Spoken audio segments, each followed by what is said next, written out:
Hello बच्चा party. कैसे हो सभी? होप सभी अच्छे होंगे। मैं हूं सचिन चौरान और आज हम स्टार्ट करने वाले हैं 12th क्लास की यूनिट नंबर 6 का चैप्टर नंबर 9 रे ऑप्टिक्स।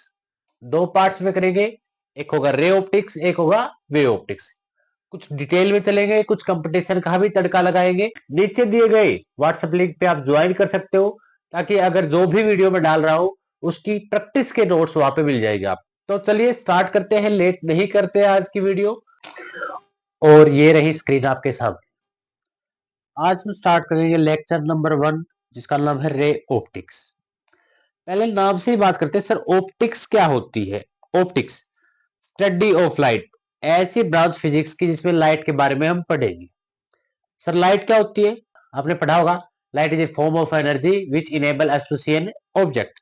यहाँ का हूँ, light is a part of electromagnetic spectrum which help to see an object. Light की स्पीड होती है 3 इंटू 10 मीटर पर सेकेंड, जो कि नेचर की हाईएस्ट स्पीड है किसी भी ऑब्जेक्ट के द्वारा। इससे बियॉन्ड हम नहीं जा सकते हैं। लाइट है ट्रेवल करती है स्ट्रेट लाइन में, और स्ट्रेट लाइन मोशन को हम बोलते हैं रेक्टिलिनियर मोशन। चलिए आगे करते हैं। सर इलेक्ट्रोमैग्नेटिक स्पेक्ट्रम हम पढ़ चुके हैं पहले से ही ईएम वेव में, radio, micro, infra, visible, X-ray और गामा।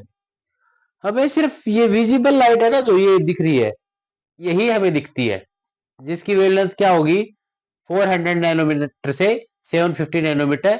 यानी यहीं पे मुझे वो सारे कलर्स दिखते हैं जो हमने पढ़े थे, VIBGYOR, violet, indigo, blue, green, yellow, orange, red. Clear है? और इसमें भी ग्रीन है 550 पे, वो सबसे अच्छा दिखता है ह्यूमन आई के लिए। अगर मैं फ्रीक्वेंसी के हिसाब से बात करूं तो ये लगभग 3800 एंगस्ट्रोम से लेके 7600 एंगस्ट्रोम तक मुझे दिखाई देती। अब ऑप्टिक्स के दो पार्ट है सर चैप्टर में, एक वेव ऑप्टिक्स है और एक रे ऑप्टिक्स है। रे ऑप्टिक्स में हम ज्योमेट्रिकल ऑब्जेक्ट से बात करेंगे, मींस जिन ऑब्जेक्ट्स की डायमेंशन बहुत ज्यादा बड़ी हो, wavelength of light. Wavelength of light ये रही सर 400 नैनोमीटर से 750 नैनोमीटर। वेव ऑप्टिक्स में मैं डायमेंशंस ऑफ ऑब्जेक्ट्स को क्वेरी अब कंपेरेबल लूंगा वेवलेंथ ऑफ लाइट से।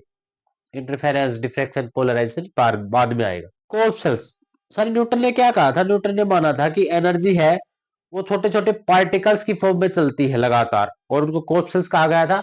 लेकिन ये थ्योरी पूरी तरह से वैलिड नहीं थी। लाइट जब चलती है, द पाथ ऑफ लाइट को हम रे ऑफ लाइट बोलते हैं। लाइट ऐसे चल रही है सर, और जब बहुत सारी रेज चल रही हो तो उसको हम बोलते हैं बीम ऑफ लाइट। पहले फिनोमिना आती है रिफ्लेक्शन ऑफ लाइट। क्या होता है? तो it is the phenomena in change in path of light without change in medium. कि लाइट है अपना रास्ता चेंज कर लेगी मीडियम को चेंज किए बिना। अब मैं जूम आउट करके दिखाता हूँ सर। यहाँ से लाइट आई है, टकराई और वापस चली गई, तो लाइट तो सेम मीडियम में रही ना जो मीडियम था। ये बीच में जो मिरर दिख रहा है वो है medium separating surface.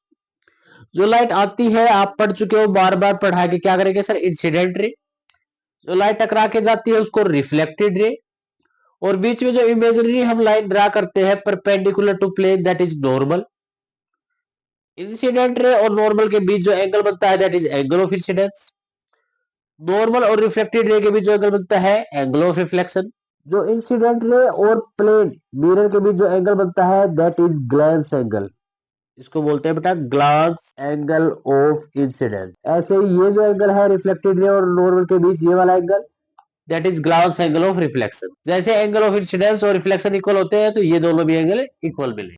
Laws of reflection क्या कहता है? Angle of incidence should be equal to angle of reflection, पहला ला।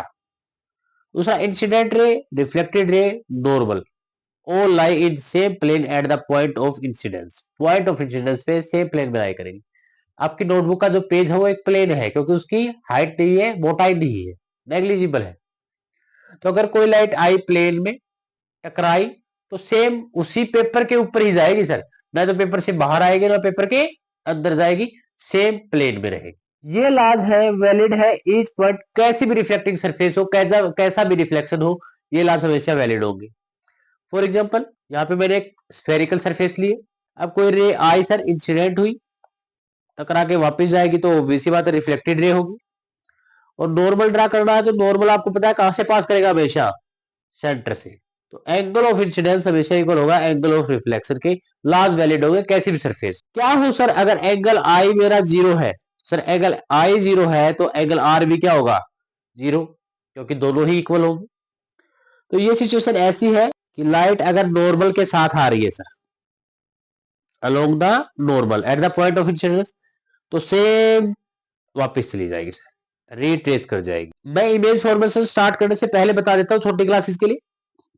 रिफ्लेक्शन दो टाइप से होता है सर, एक होता है रेगुलर रिफ्लेक्शन, इसको हम स्पेकुलर रिफ्लेक्शन भी कहते हैं सर। इसमें क्या होगी, स्मूथ सरफेस रहेगी, लाइट है इंसिडेंट होगी पैरेलल, तो रिफ्लेक्टेड लाइट भी पैरेलल चली जाएगी। लाइट इंसिडेंट होगी पैरेलल, तो रिफ्लेक्टेड लाइट भी पैरेलल चली जाएगी, इसको बोलते हैं रेगुलर रिफ्लेक्शन। एक होता है sir diffuse reflection, surface smooth नहीं होगी, इरेगुलर रिफ्लेक्शन भी बोलते हैं इसको, और डिफ्यूज रिफ्लेक्शन भी बोलते हैं। इसमें लाइट आए तो की पैरेलल, लेकिन जाएगी नॉन पैरेलल। और लॉज ऑफ रिफ्लेक्शन इन दोनों के लिए भी वैलिड है, कैसी भी सरफेस हो, हमें कोई फर्क नहीं पड़ता। प्लेन मिरर, पहले तो बात करते हैं मिरर होता क्या है।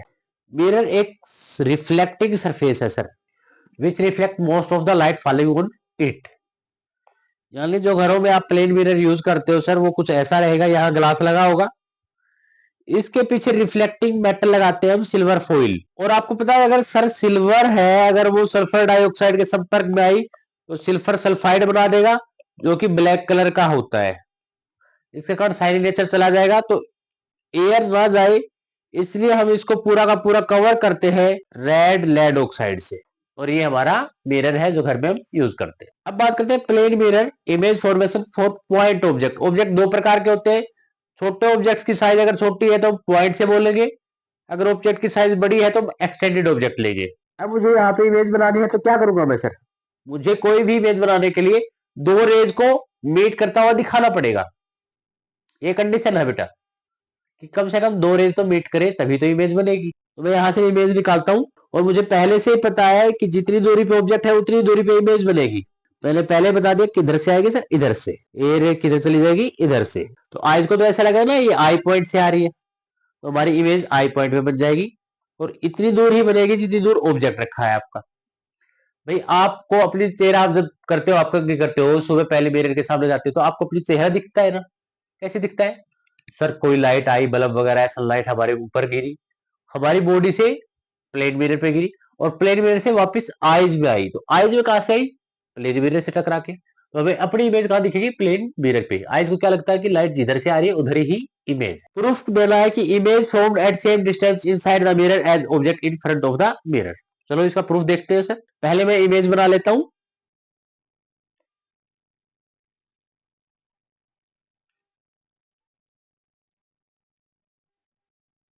ये रही आपके सामने लाइट सर, दो रास्ते के लिए आई, एक लाइट इधर से आई सर और वापस रिट्रेस हो जाएगी, नॉर्मल के लोग आई, लेकिन आइज को लगेगा पीछे से आ रही है। एक लाइट किसी एंगल पे जाएगी, टकरा के रिफ्लेक्ट होगी सर, आइज को लगेगा पीछे से आ रही है, और यहाँ पे इमेज बन जाएगी।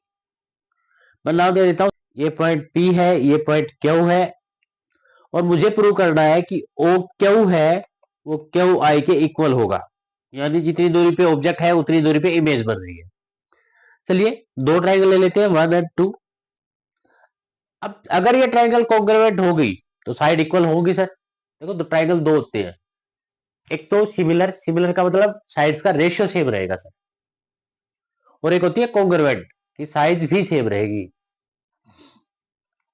तो देखिए दो ट्राइंगल ले लेता हूं मैं, कौन कौन से triangle, triangle O P Q and triangle I Q P.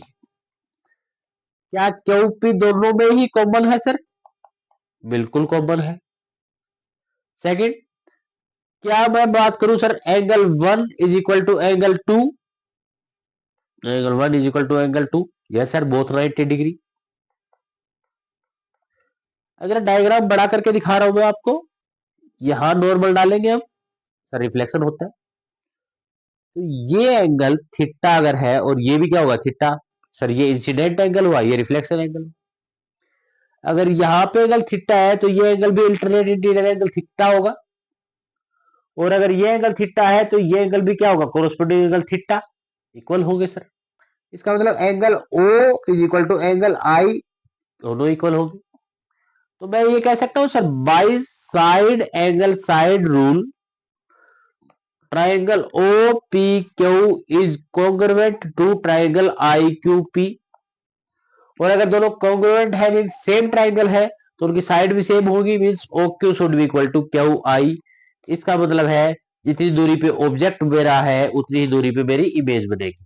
You से हम ऑब्जेक्ट डिस्टेंस को रिप्रेजेंट करते हैं और वी से इमेज डिस्टेंस को रिप्रेजेंट करते हैं। अब क्वेश्चन दिया है सर, अगर यहाँ ऑब्जेक्ट रख दिया मैंने तो उसकी इमेज कहाँ बनेगी? तो ऐसे केस में क्या करते हैं, पहले मिरर को एक्सटेंड करके डायग्राम को समझते हैं।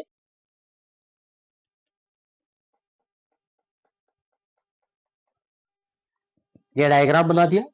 अब आपको पता है सर, रेज बनाने के लिए दो रेज तो चाहिए मुझे, और एक बात हम पहले पता कर चुके हैं, जितनी डिस्टेंस पे ऑब्जेक्ट है उतनी डिस्टेंस पे इमेज बनेगी, पहले हम प्रूव कर चुके हैं। तो अब सर डायरेक्ट लाइट ऐसे मत भेज देना कि सर लाइट जाएगी रिफ्लेक्ट होके आएगी। अरे यार मिरर ही नहीं है, हमने तो एक्सटेंड किया, तो रिफ्लेक्ट किससे होगी? तो क्या करना है आपको, सर एक रेज आएगी, ओके, और आपको पहले से ही पता है कि हमें इमेज से लेनी है लाइन, और ये सीधे निकल जाएगी सर, ये रही। और एक और रेज आएगी सर ऐसे कुछ एंगल पे, हमें दो रेज से मतलब है, और फिर से मैं एक लाइन बनाऊंगा और ये डायरेक्ट आगे निकल जाएगी। यहाँ पे हमारी आईज होगी, उनको तो ये लगेगा ना ये इधर से आ रही है, तो इमेज बनेगी इस पॉइंट पे। इफ यस बिल्कुल बनेगी, और इतने बनेगी inside the mirror. Next question है, find the coordinates of image in the given configuration. Coordinates निकाल लो। तो मैं पहले एक बार डायग्राम बना लेता हूं।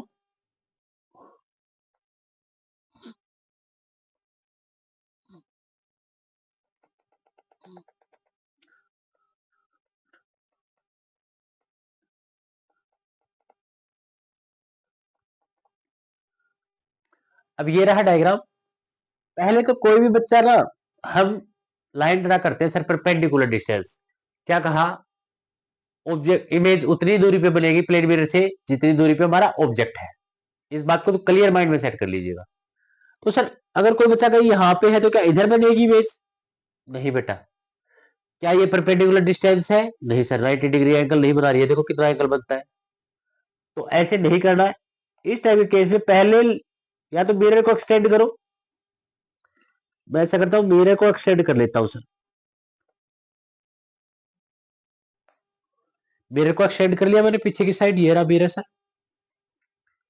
अब इस पे ऑब्जेक्ट से परपेंडिकुलर डालेंगे हम, और ऑब्जेक्ट से परपेंडिकुलर डाल के यहाँ पे इतनी परपेंडिकुलर डिस्टेंस पे मेरी इमेज बननी चाहिए सर। ये कैलकुलेट है, मुझे थोड़ा सा आइडिया है इसलिए मैंने लिख दिया है, आप जरूर देखोगे इस बात को। अब मुझे इसके कोऑर्डिनेट्स, इस इमेज के कोऑर्डिनेट्स निकालने। तो मुझे एक बात तो पता चल गई सर, एक्स कोऑर्डिनेट तो जीरो है क्योंकि ये वाई एक्सिस है, ये एक्स एक्सिस है। तो एक्स कोऑर्डिनेट जीरो होते ये ऑप्शन खत्म हो गया मेरा सर, ये ऑप्शन भी खत्म हो गया।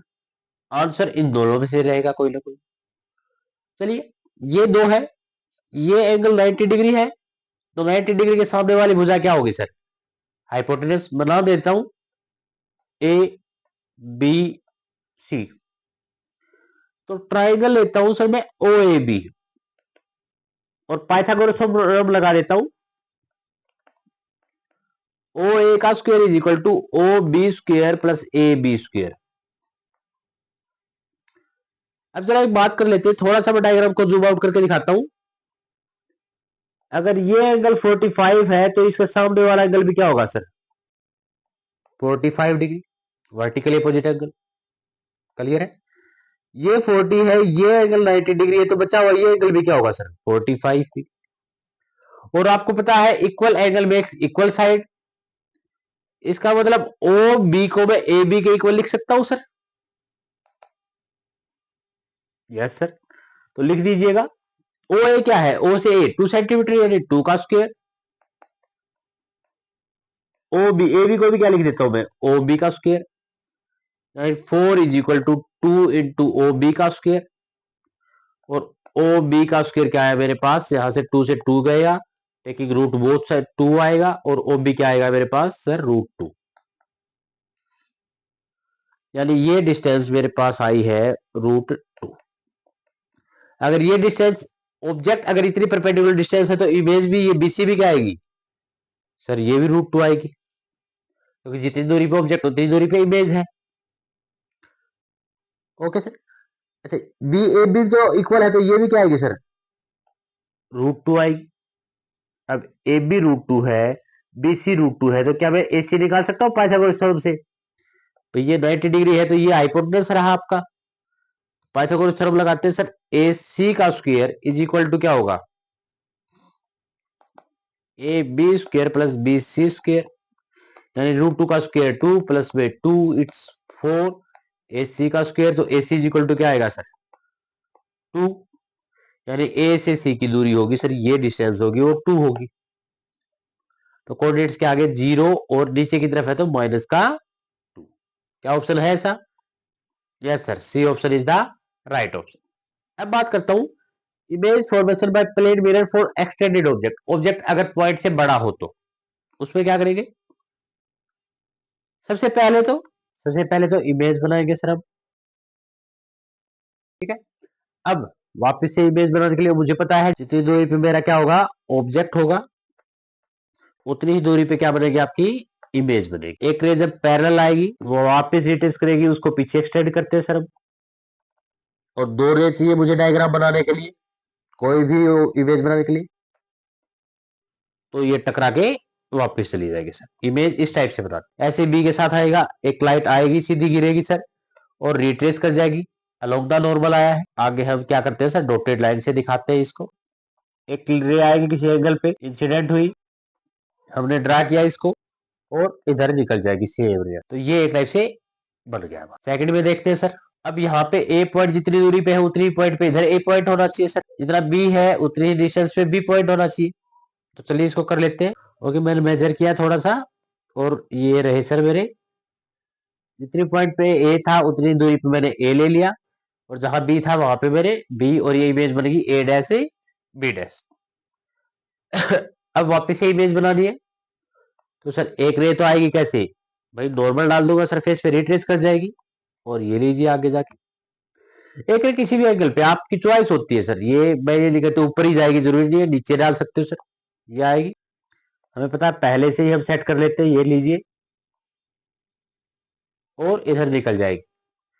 एक बी से आएगी सर सरफेस, वापस आएगी, हम आगे डॉटेड लाइन से रिप्रेजेंट करते हैं, इसको तो ऐसे लगेगा ना पीछे से आ रही है, और एक रे किसी भी एंगल पे आएगी सर, आइज को लगेगा पीछे से आ रही है, और सीधी निकल जाएगी सर। यहाँ पे पीछे कहीं आई है, ये मैं सोच रहा सर ये तो ऊपर से आई के ऊपर से निकल गया, आई के नीचे से, बहुत ज्यादा डिस्टेंस है बेटा ये। इस टाइप से हम एक्सटेंडेड ऑब्जेक्ट की इमेज बनाते हैं। होप क्लियर हुआ। If a clock shows exactly 3 o'clock, what time will be display in its mirror image? 3 o'clock है सर, तो हम क्या करेंगे, वापस से डायग्राम, ये इमेज रहेगी, ये हमारा ऑब्जेक्ट है सर, सेम टू सेम ऊपर वाली इमेज में तो कोई चेंज नहीं आएगा, सेम डिस्टेंस पे। अब ये पॉइंट जो देख रहे हो पास में है, तो इतने पास में इधर ये पॉइंट कर लिया मैंने एरो, और एक लाइन इसको ज्वाइन कर दिया, तो सर इमेज में कितने टाइम बच जाएंगे, 9। अगर इसमें 3 o'clock है तो यहाँ पे इमेज में हो गए सर 9। लेकिन एग्जाम में इतने आसान नहीं पूछेगा। If the actual time displaced on a clock is 2:35:15, कितना टाइम ऑब्जर्व करोगे प्लेन मिरर रिफ्लेक्शन? जब भी सर टाइम थोड़ा सा कॉम्प्लेक्स दे दे, आपको क्या करना है ये बता देता हूं, आप इसको 12:00:00 से माइनस कर दीजिएगा, आपको इसकी मिरर इमेज का, प्लेन मिरर इमेज का टाइमिंग पता लग जाएगा। तो सर इस ऐसे तो माइनस नहीं करना था, मैं इसको सिंप्लीफाइड फॉर्म में लिख देता हूं। मैं इसको इससे लिख सकता हूं इसी टाइम को कि 11:59 इंटू 60 सेकेंड, 60 सेकेंड होते ही 1 मिनट एक्स्ट्रा होगी सर। और अब इसमें से माइनस कर लेते हैं 2:35:15, यहां बच गया कितना सर, माइनस कीजिए 45, यहाँ कितना बच गया सर 24, और यहाँ कितना बच गया 9। सर ये टाइम होगा जो मिरर इमेज में होगा। होप समझ में आया हो, अच्छे से आया हो, ज्यादा लेंथ नहीं करेंगे, मिरर इमेज को थोड़ा सा और खींच के लेके चलेंगे। क्लियर है? आज की क्लास में इतना ही। अगली बार हम पढ़ेंगे size of image and size of the object, उसके बाद नंबर ऑफ इमेजेस। अच्छा लगा वीडियो शेयर कीजिए, अपने दोस्तों को बताइए, और बने रहिए। तब तक के लिए टेक केयर, बाय बाय। अपना ख्याल रखिए, अपने पेरेंट्स का ख्याल रखिए।